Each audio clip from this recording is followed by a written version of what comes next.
Assalamualaikum warahmatullahi wabarakatuh. Kami dari kelompok 4, di sini kami akan mempresentasikan tentang materi sastra. Sebelumnya, perkenalkan, nama saya Linda Nabila dan rekan saya Karina Najwa Kusnadi. Saya Devi Nurhalija. Saya Lucila Elani. Selamat menyaksikan. Latar belakang. Sastra adalah seni yang menggunakan bahasa untuk menyampaikan pengalaman, pemikiran, dan perasaan, sekaligus mencerminkan kehidupan sosial dan budaya. Sastra berperan penting dalam pembentukan nilai moral dan estetika dan pemahaman realitas. Meski memiliki manfaat seperti pengembangan empati, kreativitas, dan pemahaman budaya, perhatian terhadap sastra menurun di era modern akibat perubahan gaya hidup dan dominasi media digital. Memahami ciri, unsur, jenis, dan fungsi sastra dapat mendorong generasi muda untuk lebih menghargai sastra sebagai sarana refleksi kehidupan dan pembentukan karakter. Di sini kami akan menjelaskan yang pertama pengertian dan ciri-ciri sastra, yang kedua unsur-unsur dan jenis-jenis sastra, yang ketiga fungsi dan manfaat sastra, yang keempat apa saja materi sastra di SD dan media pembelajarannya, dan yang terakhir evaluasi pembelajaran sastra. Kata sastra berasal dari bahasa Sanskerta yang berarti ajaran atau pedoman, dan kini diartikan sebagai karya seni berbahasa untuk mengungkapkan pengalaman, pemikiran, dan perasaan manusia. Sastra mencakup genre fiksi dan non-fiksi seperti prosa, puisi, dan drama, dengan fungsi menciptakan keindahan, menyampaikan nilai moral, serta merefleksikan realitas sosial. Menurut Susanto, tahun 2012, sastra adalah ekspresi kreatif dan fiktif yang unik baik dalam bentuk lisan maupun tulisan, dengan tujuan menghibur, mendidik, dan meningkatkan kesadaran manusia. Ciri-ciri sastra: yang pertama menggunakan bahasa indah, ekspresif, dan mendalam. Yang kedua berisi imajinasi atau kreativitas pengarang. Yang ketiga memuat pesan moral, sosial, atau spiritual. Yang keempat mengungkapkan pandangan atau perasaan pribadi pengarang. Yang kelima mencerminkan realitas kehidupan secara artistik. Yang keenam mengikuti aliran tertentu seperti romantisme atau surrealisme. Yang ketujuh menekankan emosi, menciptakan makna subjektif. Yang kedelapan memiliki kaya makna dan memungkinkan interpretasi beragam. Yang kesembilan berdiri sebagai ekspresi seni, bukan sekedar komunikasi. Yang kesepuluh menggabungkan elemen berlawanan untuk memperdalam makna. Yang kesebelas menyampaikan perasaan dan pengalaman secara unik. Unsur-unsur karya sastra. Karya sastra terdiri dari dua unsur utama, yaitu unsur intrinsik, yang dimana adalah elemen yang terdapat dalam karya sastra itu sendiri, meliputi satu tema, ialah gagasan utama yang mendasari cerita. Yang kedua, tokoh dan penokohan adalah karakter dan penggambaran sifat atau perannya. Yang ketiga, alur atau plot, yaitu rangkaian peristiwa dari awal hingga akhir cerita. Yang keempat, latar atau setting, ialah tempat, waktu, dan suasana dalam cerita. Yang kelima, ada sudut pandang, ialah perspektif pengarang dalam menyampaikan cerita. Dan yang keenam, amanat, ialah pesan moral atau nilai yang ingin disampaikan. Dan terakhir ialah gaya bahasa, yaitu pemakaian bahasa yang khas dan unik. Yang kedua, unsur ekstrinsik, yaitu faktor yang berasal dari luar karya sastra, meliputi yang pertama latar belakang pengarang, kepribadian, pengalaman, dan pandangan hidup pengarang. Yang kedua ada konteks sosial budaya, yaitu kondisi masyarakat saat karya ditulis. Yang ketiga nilai-nilai, yaitu moral, agama, sosial, atau budaya yang memengaruhi isi cerita.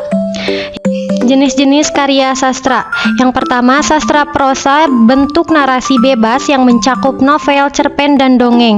Novel ialah cerita panjang yang kompleks, sedangkan cerpen cerita pendek yang fokus pada satu konflik, dan dongeng cerita rakyat atau mitos dengan pesan moral. Selanjutnya yang kedua, sastra puisi, yaitu karya yang mengekspresikan pikiran dan perasaan melalui bahasa indah dan terstruktur. A. Puisi lama seperti pantun, gurindam, syair. B. Puisi baru seperti puisi bebas dan puisi modern. Yang ketiga ada sastra drama, ialah ditulis untuk dipentaskan, mencakup dialog antar tokoh. Yang pertama ada tragedi bertema kesedihan, yang kedua ada komedi bertema humor, dan yang ketiga ada tragikomedi, yaitu gabungan tragedi dan komedi. Yang keempat ada sastra lisan, ialah cerita rakyat, legenda, dan pantun yang diwariskan secara turun-temurun dalam bentuk lisan. Fungsi karya sastra yang pertama estetis, memberikan keindahan melalui bahasa dan struktur. Yang kedua didaktif, menyampaikan nilai kebaikan dan kebenaran secara halus. Yang ketiga etis, yaitu mengandung ajaran moral untuk memahami baik dan buruk. Yang keempat reflektif, mencerminkan kehidupan, tradisi, dan nilai sosial budaya. Yang kelima rekreatif, yaitu memberikan hiburan dan relaksasi. Manfaat karya sastra yang pertama, pengembangan keterampilan berbahasa, meningkatkan kemampuan berbicara, menulis, dan berkomunikasi melalui pemahaman struktur dan variasi bahasa. Lalu yang kedua, pemahaman kebudayaan dan sejarah, memperluas wawasan tentang budaya, tradisi, dan sejarah suatu bangsa. Lalu yang ketiga, ada empati dan pengertian, mengembangkan empati melalui pemahaman emosi dan pengalaman tokoh dalam cerita. Lalu kreativitas dan imajinasi, merangsang kreativitas dan imajinasi untuk berpikir di luar batas.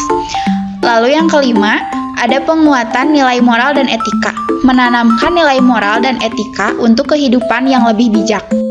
Lalu materi sastra pada jenjang SD, di kelas 1 mengenal jenis sastra, membaca cerita sederhana, unsur cerita, menulis dan menghafal puisi. Lalu di kelas 2, membaca cerita bergambar, struktur cerita, menulis cerita sederhana, mengenal dan menghafal syair. Di kelas 3, cerita rakyat seperti dongeng dan legenda. Lalu unsur puisi seperti rima dan irama. Menulis puisi, mengenal drama sederhana. Di kelas 4, jenis cerita ada fabel dan juga mitos. Struktur drama, menulis fabel, dan mengenal puisi bebas. Lalu di kelas 5 ada novel anak, unsur novel, menulis resensi, mengenal puisi kontemporer. Di kelas 6 ada sastra kontemporer seperti cerpen, novel remaja. Lalu unsur cerpen, menulis cerpen, mengenal sastra klasik. Lalu ada media pembelajaran sastra di SD. Yang pertama, media cetak seperti buku teks, buku sastra anak, majalah anak, koran anak, dan biografi tokoh sastra. Lalu ada media elektronik seperti video YouTube, podcast anak, dan e-book sastra anak.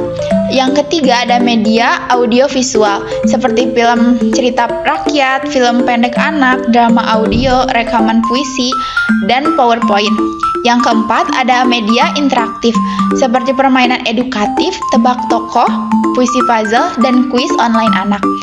Dan yang kelima, media konvensional, papan tulis, juga gambar ilustrasi. Yang keenam ada media pembelajaran aktif, teater mini, pembacaan puisi, diskusi, presentasi cerita, dan drama anak. Evaluasi pembelajaran sastra. Yang pertama, ada tujuan yang mengukur kemampuan siswa dalam menyimak, berbicara, membaca, dan menulis, serta efektivitas pengajaran. Yang kedua, aspek evaluasi. Ada beberapa aspek, yaitu aspek kognitif, yaitu pengetahuan, teori, dan kritik sastra. Terus ada aspek emosional, perasaan siswa terhadap karya sastra. Dan terakhir, ada aspek spiritual, yaitu nilai-nilai yang diambil dari karya sastra.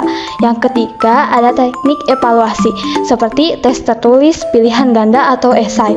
Yang kedua, tes lisan, presentasi, atau diskusi. Yang terakhir ada praktik ujuk kerja seperti membaca puisi atau mendongeng. Jadi kesimpulannya ialah sastra adalah karya seni berbasis bahasa yang menyampaikan pengalaman, pemikiran, dan nilai-nilai moral, sosial, serta spiritual.